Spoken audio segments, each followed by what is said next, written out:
Здравствуйте, с вами Ирина Преображенская и мой подкаст «Окно».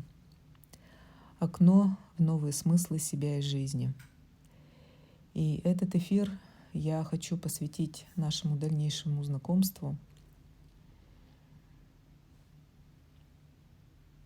Перед тем, как его записывать, я прослушала первый эфир, релиз, конечно, и первый эфир, чтобы почувствовать тот самый правильный шаг, который сейчас необходимо сделать. И у меня приходит, что здесь точно так же, как вот в первом эфире, мне нужно заложить кое-какие, так скажем, основы для нашего разговора. Это как в любом сотрудничестве, есть какие-то определенные правила, моменты, которые являются необходимыми для комфортного, спокойного, эффективного, результативного общения, сотрудничества, разговора. И как раз вот я, зная мое пространство, что я делаю, хочу просто-напросто озвучить такие важные моменты, без которых будет, конечно, уже не та история. В прежнем эфире я особо о себе не рассказывала, я просто сказала, что я человек, который не может не говорить, объяснила кое-какие факты из своей жизни. И поэтому, продолжая вот эту канву,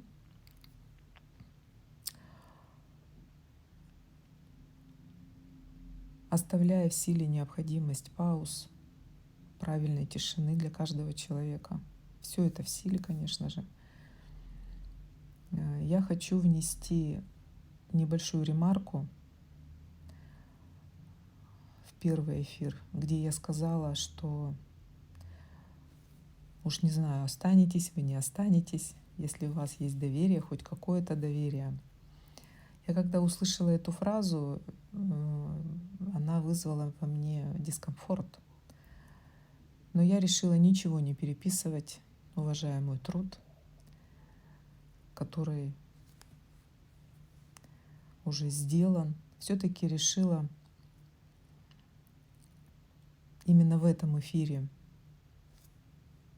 дошлифовать, давая себе право быть просто живым человеком. Ну да, как у меня говорит младшая дочь, бывает, ошиблась. Потому что на самом деле, мне кажется, либо есть доверие, либо его нет. Не может быть какая-то там часть доверия. Вот в чем суть моей ремарки. И поэтому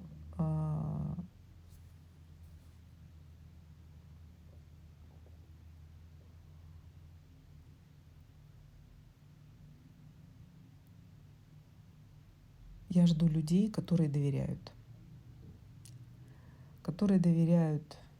в первую очередь себе.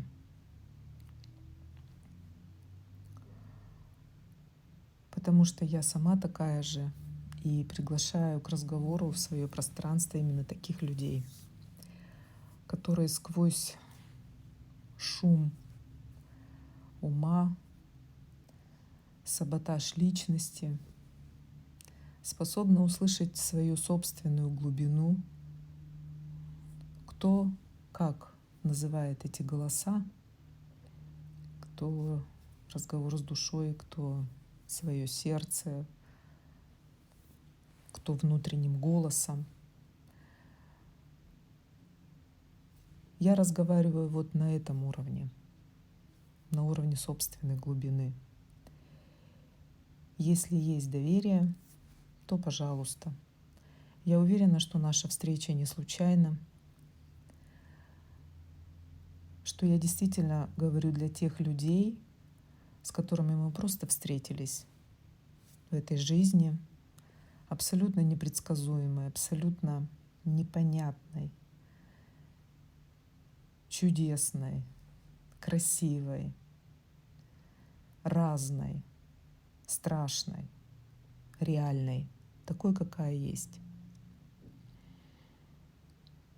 Кто-то зайдет на мгновение и достаточно, кто-то зайдет и останется надольше, а кто-то, возможно, и навсегда, пока я буду работать, насколько будет возможен этот путь. Но в любом случае я на своем месте и буду продолжать говорить то, что чувствует моя душа, то, что считает нужным передать моя глубина в этот мир для вас. А вы слушайте, берите. И я вам предлагаю не цепляться за слова, не выискивать в них какую-то правильность, неправильность.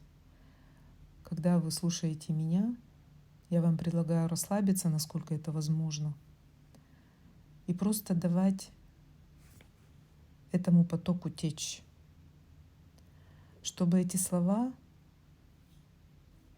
просто как зерна падали в вашу почву, в лоно вашего тела. И в свое правильное время они дадут те всходы, которые принесут именно то, ради чего вы пришли. Не цепляйтесь. Позвольте себе расслабиться и позвольте нашим потокам взаимодействовать как-то так красиво, чтобы спокойно, главное спокойно, чтобы впоследствии стала возможна какая-то новая красивая история. Я недавно была на Тургаяке. Сегодня у нас сентябрь 2023 года. Большой перерыв у меня случился после первого эфира, конечно, очень много событий. Это тоже все не случайно. Я думала, я тормознулась на немного, оказалось на нормально. И вот в августе этого года, буквально недавно, я была на Тургаяке и, обращаясь к участникам этого тура, там было 19 изумительных женщин, прекрасных, просто чудесных. Вот к ним я обращалась, и во время этого разговора пришла такая фраза: «Позвольте жизни красиво течь через вас».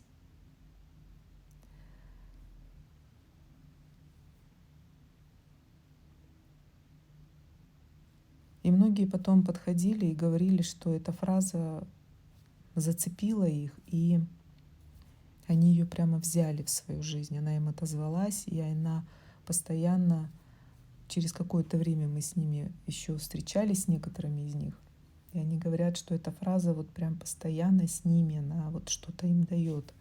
И они чувствуют, как жизнь действительно красиво стала разворачиваться через них. То есть они уже увидели, дали в своем фокусе внимания место вот такому опыту и увидели, что это действительно так. И вот точно так же для вас я вам предлагаю, точнее сказать, позволить жизни течь через вас красиво. Мне так нравится эта фраза. Я люблю красивые решения. Вот что-то такое. И еще один момент очень хочется озвучить.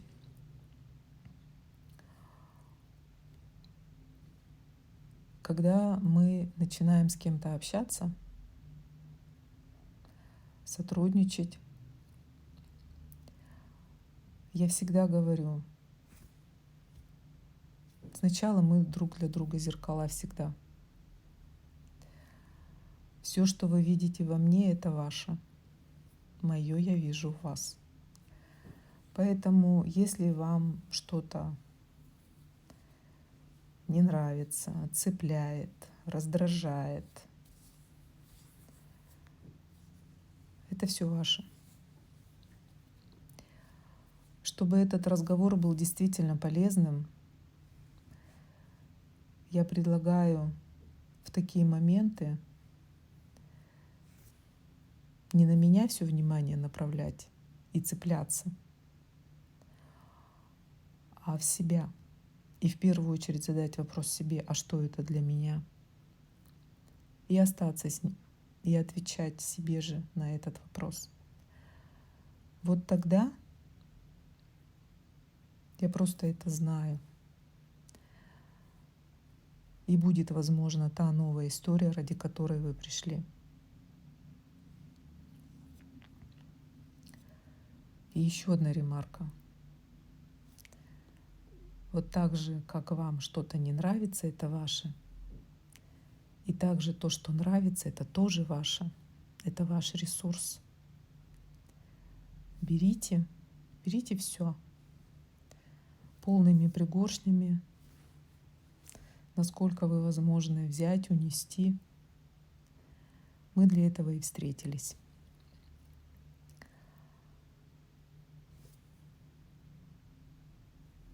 Вот как-то так прям хочется мне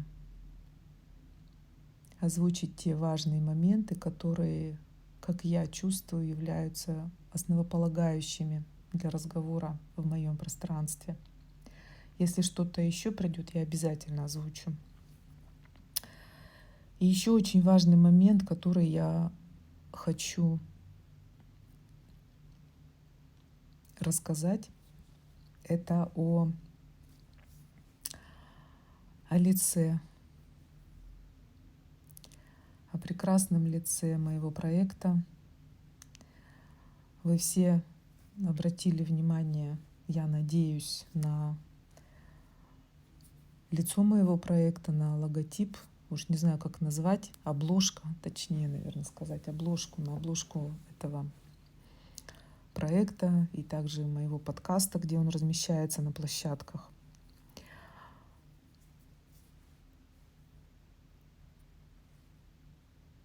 Эту обложку я увидела во сне, когда задала вопрос, что мне заложить, какое лицо мне сделать, нарисовать, создать. И я увидела картину моей старшей дочери Лии. У Лии есть удивительный дар. Ей сейчас 25 лет, она живет в Китае уже 7-й год. И у нее есть удивительный дар. Она создает картины в потоке. Это чудо мы открыли уже давно. В детстве я ее водила в школу искусств на художественное отделение. И в свое время она закончила школу искусств с красным дипломом. Понятно, она там обучалась базовым моментам, чему обычно детей учат в школе. И в то же время вот это ее какая-то удивительная история взаимодействия с цветом стала раскрываться еще и дополнительно. Об этом я задумалась, нет, слишком умно начала говорить. Сейчас стерто. Этот момент я увидела, когда мы жили в городе Коркино, Челябинской области. Это моя малая родина. И мы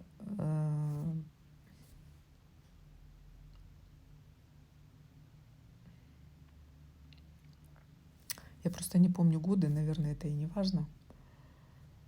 Там как раз Лия посещала школу искусств. Там же началась моя история работы не только с людьми. Сейчас вот, наверное, немножко все-таки нужно приоткрыть, на каких уровнях я работаю, чтобы было понятно. На сегодняшний день я работаю на 4 уровнях. Так, не с того края зашла, ничего не понятно. Все-таки с другого края зайду. Мое первое академическое образование юридическое. Сегодня мне 54 года. Я живу в городе Челябинске. Мое первое академическое образование — юридический институт, Свердловский юридический институт, дневное отделение. Я поступила в этот институт с 3 годами стажа. Это был еще Советский Союз. И для профессионалов название нашего вуза говорит само за себя. Это просто альма-матер юриспруденции, СЮИ, Свердловский юридический. Я его закончила и работала по специальности. Потом в какой-то момент почувствовала, что что-то не то. Почувствовала, что юриспруденция не мое. Это я очень кратко рассказываю, чтобы здесь сильно не перегружать этот эфир, потому что я все-таки хочу дойти до обложки. Вот. И впоследствии стала искать, потому что у меня было 2 основных вектора, которые причиняли мне личный дискомфорт. Это я почувствовала, что юриспруденция не мое, а что мое я не знала. И второй момент — это были прям болючие отношения с мамой. И я пошла, в общем, в развитие. Сначала была литература, годы литературы. Я перелопатила, много что сделала. Потом уперлась в потолок, поняла, что мне нужна помощь. И таким образом ко мне пришли в жизнь коучинг, расстановки и ауросома, цветотерапия. Вот это 3 бриллианта, которые я как клиент прожила, прочувствовала, вот именно их квинтэссенция дала мне просто абсолютно новый этап в жизни, огромные перемены. И сначала я туда пошла как клиент, и через какое-то время, как обычно бывает, жизнь дает тебе людей, ответы, которые ты ищешь. И оказалось, что это направление как раз и является моим делом. К тому времени я встретила людей, которые мне прям русскими словами через рот сказали, что у меня есть определенные способности, и очень сильные, мощные, что я обладаю уникальными энергиями, даром. Это все очень коротко я вам рассказываю, а на самом деле, конечно, это были годы поисков, годы метаний, страхов, сомнений, прям страданий. Это все очень и очень непростая история поиска себя. И в свое время я, слушая себя, слыша, пошла дальше и открыла свою просто тотальную связь с Землей. И именно в Коркино, на Коркинском угольном разрезе провела свой первый большой энергетический процесс вместе с моей подругой Мариной Барской, которая обладает удивительным даром. Она звучит через голос. И мы с ней вместе сотворили какое-то чудо, когда мы исцеляли Землю. Об этом я писала. У меня есть отдельные материалы. И вот это взаимодействие мне показало, и потом было очень много других процессов. Я шла за внутренним зовом, потом оказывалось, что все правильно, меня звала Земля. Меня звали Вилли высшие силы, и в нужное время, в нужном месте я делала то, что лилось через меня. Я дарила мою энергию в пространство, меня сопровождали и сопровождают всегда. И вся эта история развернулась в такой огромный масштабный этап жизни, который продолжается и сейчас, и он разворачивается, разворачивается. Я сразу как-то переключилась на энергетические моменты, потому что они здесь являются ключевыми на самом деле. А в жизни я прошла обучение расстановкам, я закончила Институт консультирования системных решений, город Москва. Я прошла обучение в Академии Аура Сомы, Великобритания. То есть получила все необходимые знания. Было обучение коучингу. То есть это все те инструменты, которые я прошла сначала как клиент, и потом уже, пройдя обучение, получила, получается, тавтология, бывает, второе высшее образование, и уже стала работать как специалист. Сначала с людьми, а потом уже благодаря этим энергетическим моментам, процессам я начала работать на уровне малой родины Куркино-Челябинск, России и всей планеты. Эти процессы на уровне России и всей планеты я стала проводить уже, понятно, первый был в Куркино, зерно такое было положено, а потом я стала проводить на Тургаяке. И там было очень много процессов, я тоже о них писала. Я не могла говорить все. Я понимаю, что, наверное, кто-то читал мои посты и ничего не понимал, но я просто клала эту энергию в пространство. Я знаю, что она проросла и несла необходимые изменения, исцеления на всех уровнях нашей жизни. Я просто это знаю. У меня, к сожалению, нет возможности постоянно сидеть в интернете и выкладывать все, что я вижу, проживаю, чувствую как проводник, потому что я эти процессы постоянно проживаю в своей жизни 24/7. Я встроена полностью в поток, который на сегодняшний день, как это говорят, поток жизни. И я знаю, что происходит. Я задолго знала, какие процессы нас ждут. Еще в 2016 или 2017 году ко мне пришла фраза: «Прошло время ходить чертежами, пришло время быть волной». И я постоянно людям объясняла, что нужно делать, чтобы облегчаться, чтобы было легче, легче, легче. И слышали меня всегда единицы, потому что я не даю рекламы. Моя стезя — это сарафанное радио. Просто быть на своем месте, говорить так, как считаю нужным, возможным, необходимым. Кому нужно, тот увидит, услышит и возьмет. Все, точка. Поэтому я не уходила в онлайн. Мне многие говорили: ты что сидишь, тебе тут можно вообще тут. Нет. Моя дорога на длинную дистанцию. Короткими перебежками я не занимаюсь. И поэтому я предлагаю быть со мной тем людям, кому интересно именно качественное проживание своей жизни, потому что я живу именно так. И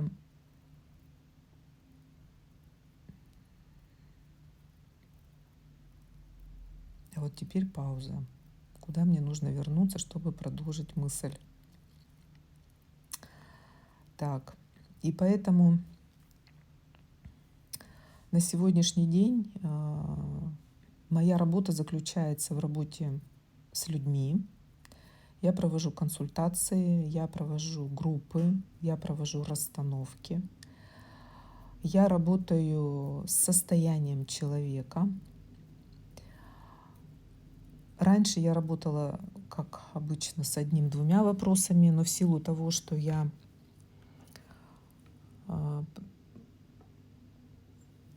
встроена во все трансформационные процессы, и моя энергия также является трансформационной, Я способна сейчас за одну встречу работать не с одним-двумя вопросами, как академические специалисты, при всем уважении к их труду. Работаю нам всем на этой планете хватит, это точно. А я способна работать с состоянием человека, в котором не один-два вопроса, а все вопросы всех сфер его жизни. И провожу при необходимости расстановки. И в то же время эти все процессы на благо жизни, так я скажу коротко, они продолжаются. Вот последние процессы я провела на Тургаяке, когда работала в туре. И вот я смотрю, как сейчас все это разворачивается. Постоянно процессы у меня происходят во время групп. Они все, конечно же, направлены на благо, на то, чтобы вот эти новые энергии расширить в нашем пространстве, в нашей жизни. Они давно уже являются основой моего пространства, а сейчас идет уже новая история. И те участники, которые приходят в эти группы, в эти процессы, становятся их, так скажем,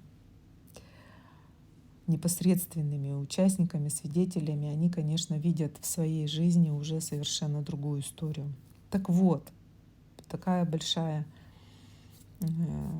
большой рассказ я сделала для того, чтобы объяснить, что моя специализация не просто вот я села с одним-двумя вопросами, с человеком поработала и все. То есть вот здесь вот еще есть такая большая энергетическая работа, которая, еще раз говорю, она постоянно в моей жизни. И это длится уже, сейчас я скажу, с какого года, с 2014 года. Почти 9 лет получается. Почти 10 уже, да. Вот. И она все расширяется и расширяется. Она вышла уже абсолютно на новый уровень. Я уже не скрываю, я уже давно об этом говорю. И постоянные вот эти процессы, они являются частью моей жизни. И после одного из таких процессов я вышла из своей комнаты в Коркино, где все это было. И следом, через какое-то время, из своей комнаты выходит Лия, моя старшая девочка. Я не помню, сколько ей тогда было, сейчас просто я не хочу отвлекаться на подсчет возраста. И она мне говорит: мам, я тебе хочу кое-что показать. И она выносит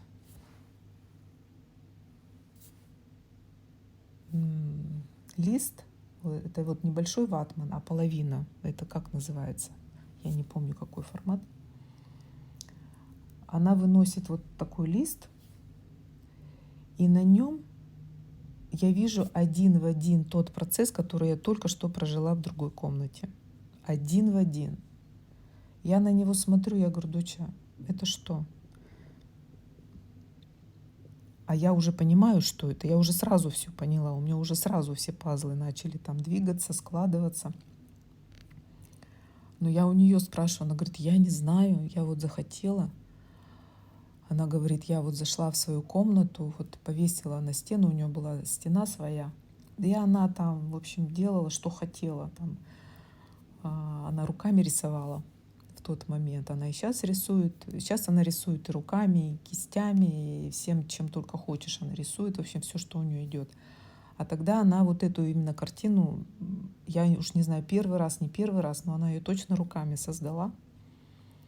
И она говорит: я прям так захотела, вот прям вот. И вот она говорит: я не знаю, вот оно, вот что-то шло и шло и шло, и вот я что-то делала. И такие мазки краски, и такие яркие, они такие не просто там вот нарисованные, такие гладкие, они прям объемные, они живые, картина дышащая такая.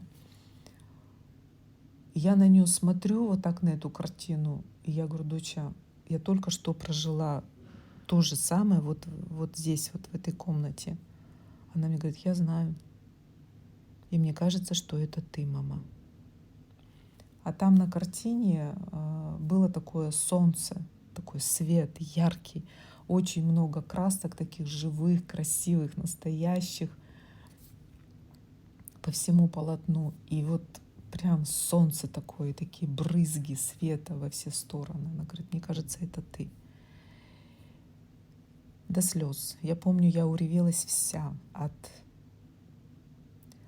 такой любви жизни, что через мою девочку такая поддержка мне пришла. Потому что я, как обыкновенный живой человек, всегда сомневалась в том, что я делаю. Я вам честно скажу, у меня все время было ощущение, что, мягко говоря, а не дура ли я, когда ты проживаешь вот эти процессы, выходишь в мир, и ты не знаешь, что с этим делать. Когда ты видишь людей, как им это все говорить. Мне вот говорят, вот Рина, говори. А как это говорить? Потому что я вижу, что люди не готовы, они... Я же пыталась, а они не слышат, и понятно, по каким-то своим моментам, причинам. И ты все время долбишься в эти закрытые двери, и толку никакого. И вот когда началась вот эта история, я прямо увидела в этой картине, что началось что-то совершенно новое, вообще новое. И меня это так обрадовало, так вдохновило, так поддержало. И в то же время я просто вот, о Боже, вот от этой вот силы, которая пришла. И впоследствии я эту картину, помню, повесила в центре, где я работала. И одна девушка, помню, пришла на консультацию, она на нее очень долго стояла, смотрела. И она говорит, это же ваш портрет, это же вы. Я такая... Точно так же мне сказала моя дочка. Спасибо вам, говорю, большое. Я не ходила, не афишировала, просто она меня поддерживала всегда. И она, конечно же, со мной всегда, эта картина. И потом моя Лия начала создавать какие-то, естественно, новые полотна, через которые через нее рождались очень красиво. И таких работ очень много. Есть вещи, работы, которые я никогда и никому не покажу. Есть такие полотна, потому что это прям мое.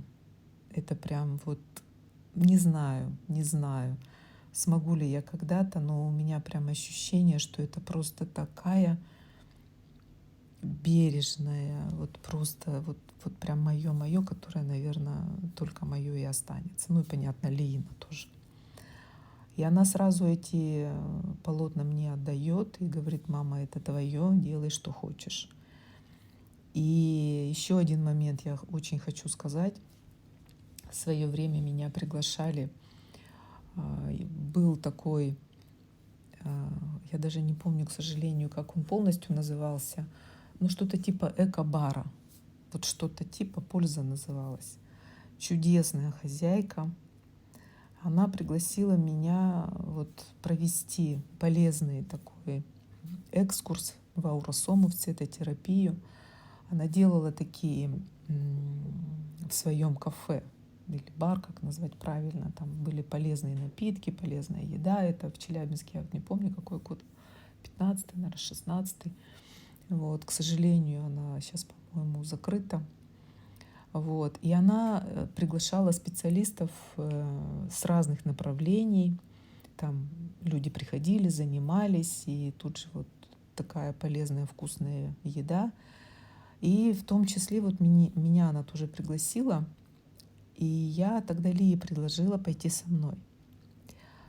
Я говорю, доча, давай попробуем. Просто интересно, что это может быть. Она пришла со мной. Мы объяснили хозяйке, что мы хотим сделать, чтобы во время моего рассказа в большом зале, там люди, естественно, пришли, они были приглашены, все, кто захотел, пришел, а в соседней комнате никто не видел, расположилась Лия с красками, и вот она в потоке там что-то создавала. Я зашла, то есть я пошла в зал общаться с людьми, рассказывать про ауросому. А до этого Лия уже закрылась в соседней комнате, ее никто не видел, и она там, в общем, что-то делала. Когда я закончила свою работу, и я потом сказала о том, что в соседней комнате, ну, в общем, все объяснила. И когда мы зашли туда, я была просто в шоке. Потому что за, в принципе, короткое время Лия создала не одно полотно, а 2 полотна. Они были такие изумительные. Это просто что-то было. Мы когда их вынесли, все просто ахнули. 2 огромных ватмана, полностью все вот это прям работы. У меня даже есть фотография, где Лиины руки на этих полотнах лежат. И я смотрю на них, и я сразу увидела. Одно полотно было такое вот кудрявое, все такое же, вот как та моя первая картина, вот оно все было такое. А второе тоже очень красивое, очень такие краски изумительные, глубокие, разные. Но они были прямо вот как линейные такое. И я так смотрю и говорю: родная, а что это? Она говорит: мам, у меня такое ощущение, что это человеческий мозг. Вот это эмоциональная часть, а это вот логическая. Я говорю: точно. И мы вот положили их вместе. И все, конечно, просто вот под впечатлением были, все просто в восторге. И одна девушка тогда сказала, говорит, они прямо дышат. Я, говорит, на них прям смотрю, а мне прямо хочется дышать. Они как свежий воздух.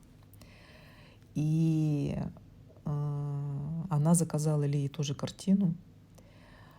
И Лия создала для нее картину. Она попросила у нее музыку, которую она любит слушать. Спросила, как она видит. Она говорит: нарисуй меня. Я вот вижу такие цвета, такие цвета, такие цвета. А то, что родилось, удивило нас всех, потому что Лия слушала ее музыку, начала писать картину именно в тех цветах, которые попросила эта девушка, но когда она начала писать, говорит, я поняла, что это не то, это не она не такая. И она создала совершенно другую картину, абсолютно другую картину, которая так удивила вообще всех нас, потому что там и краски были другие. Девушка, конечно же, взяла эту картину, почувствовала то вознаграждение, ту ценность, которую почувствовала, заплатила. И эта картина с ней всю жизнь. Вот сколько, ну я имею в виду, вот я знаю, что она у нее прямо над кроватью висит. И она говорит, я живу по ней. Я реально живу по ней. Я прямо вижу, что я-то на самом деле такая. Через какое-то время вот она это сказала. И мы, конечно, очень обрадовались. Впоследствии эта девушка пригласила нас с Лией на свою свадьбу.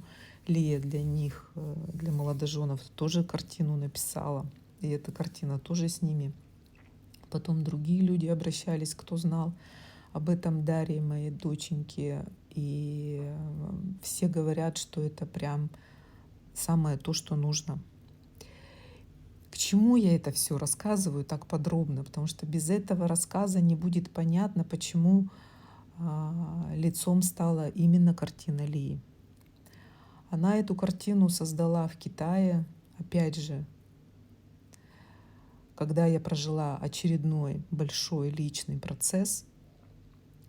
И когда она мне ее показала, она говорит, мам, я хочу тебе кое-что показать. Вот это ее сакраментальная фраза мне сразу говорит, что сейчас моя девочка принесет меня.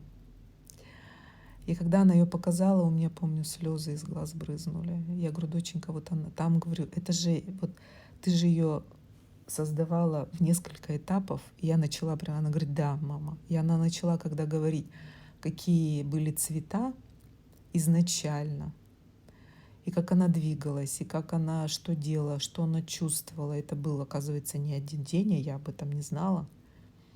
Один в один тот процесс, который я проживала в течение какого-то срока, периода. И вот он вот стал таким. И она мне, как обычно, всегда говорит, это ты. Я вижу космос, я вижу жизнь. Она твоя мама. Эта картина сейчас находится в Китае. У нас не было возможности ее привезти. Ну, ничего страшного, я надеюсь, мы с ней еще познакомимся, встретимся. И я попросила Лию ее, естественно, сфотографировать, она мне ее сделала.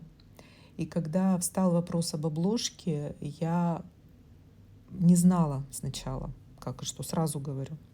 Я обратилась за помощью к Лииной подруге, она тоже живет в Китае. Изумительная девушка, талантливая. Ой, какая она красивая, вообще красивая, талантливая. Она работает моделью, и параллельно работает, как это называется, веб-дизайн. Ну, на компьютере создает дизайны, крутые вообще, вообще крутые. И мы попросили ее создать вот обложку, помочь мне. Мы с ней знакомы. Она в свое время обращалась ко мне за помощью. Мы с ней сотрудничали, то есть доверие есть. И она с радостью отозвалась, создала несколько вариантов на что вы видите. Я ей примерно так накидала. И когда она мне создала, я вот понимаю, что это да, то, а как будто, знаете, вот не греет, как будто пустое что-то. Я смотрела, я говорю, вы знаете, Дарья, я говорю, вот что-то не то, говорю, дайте мне время. И через некоторое время вот пришла эта обложка, вот именно такая, какая она сейчас есть. Когда я Дарье об этом сказала, показала Лину картину и сказала, говорю, взять фрагмент, она это сделала, но она мне сразу сказала, Рина, я как маркетолог вас предупреждаю, что эта вот обложка, ну вот при всем уважении к вам, к вашему труду, ко всему вряд ли будет иметь тот эффект, на который вы рассчитываете. Вряд ли люди будут выделять ее вот в списке подкастов, будут как-то реагировать на нее, заходить. И она вот всеми силами пыталась меня, в общем, отговорить от этой идеи. Я ее поблагодарила. Я знаю, из каких побуждений она это делала. Конечно же, желая мне только добра. Я говорю, Дарья, дорогая, я знаю. Но у меня и нет этой задачи. Моя задача быть на моем месте и делать мое дело. И быть такой, какая я есть. А я точно знаю, что обложка моего подкаста именно вот эта картина. Тогда я разрабатывала только обложку для подкаста. А потом уже впоследствии, когда родился проект, я оставила ее и как лицо проекта. Потому что, ну, что изобретать тут еще 25 каких-то обложек, если уже все есть. В этой картине для меня все, вот все абсолютно. И тот космос, который за окном, космос жизни, который всегда манит, зовет. И это космос в человеке, который я вижу. И этот космос в себе я вижу. Это вот все, это вот все. Это жизнь такая, какая есть, тем более, я же говорю, она рождалась пластами, я же знаю, что в основе там есть, какие краски, какие цвета, какие энергии заложены там. И это действительно жизнь такая, какая есть, тот космос, который везде в нас есть, та жизнь, космос, я это повторяюсь, но вот что идет. И Дарья сделала все, как я просила. И вот именно вот это окно стало итогом моих огромных, наверное, прямо скажу, да, поисков себя. Потому что здесь история, конечно же, всей моей жизни, моего окна, моих окон, тех процессов, когда мне говорили, твое дело говорить, что хочешь говори. Ну, это я уже немножко отвлекаюсь, но я просто к тому, что здесь все имеет смысл, здесь все не просто так. А мне это нравится. Мне это нравится, что у всего, что здесь вы видите, слышите, берете, есть своя история. Очень красивая, очень дорогая мне. И я рада, что у меня есть возможность вот создать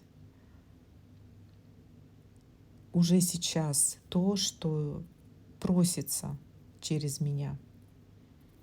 И я рада, что есть люди, которые пришли, которые слушают, слышат, берут. Для меня это радость.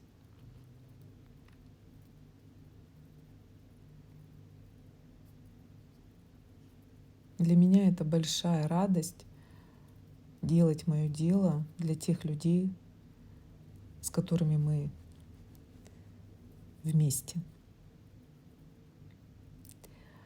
Вот история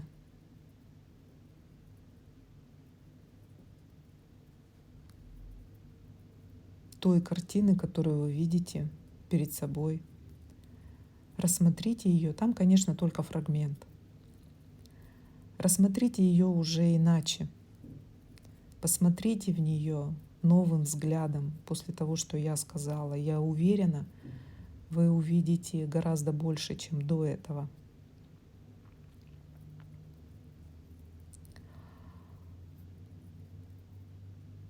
Мне сейчас очень тепло и спокойно. Начиная этот эфир, я примерно заложила себе какие-то, так скажем, опорные точки, по которым бы я двигалась. Но четкого сценария у меня, конечно же, нет. И я рада, что вот полилось так. Сама того не ведая, я рассказала о себе очень многое, чему я рада, потому что я понимаю, что хочется какой-то тоже ясности по поводу меня. И я надеюсь, что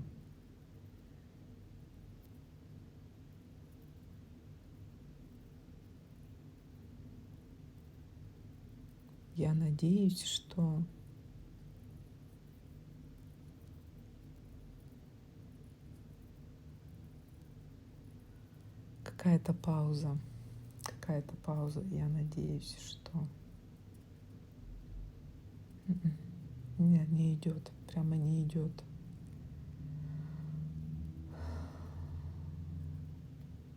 Наверное, пора заканчивать. Достаточно.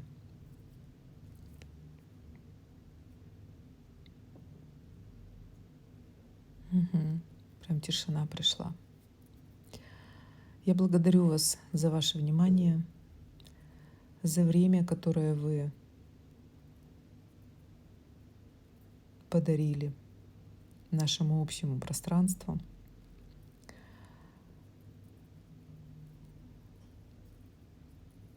Если у вас возникнут какие-то вопросы, пожалуйста, задавайте. Если будет желание поделиться своими инсайтами, открытиями, пожалуйста. Я только рада. Я за диалог, я за разговор. А он возможен только между людьми. Пока это монолог. Желаю ему стать диалогом и разговором нашим общим.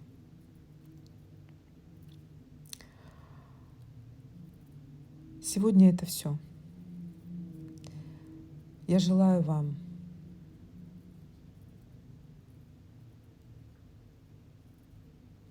остаться вот в той энергии, которую я сейчас чувствую. И пусть она подарит вам именно то, что вам нужно сейчас, и красиво раскроется дальше. До новых встреч. Всего доброго. До свидания.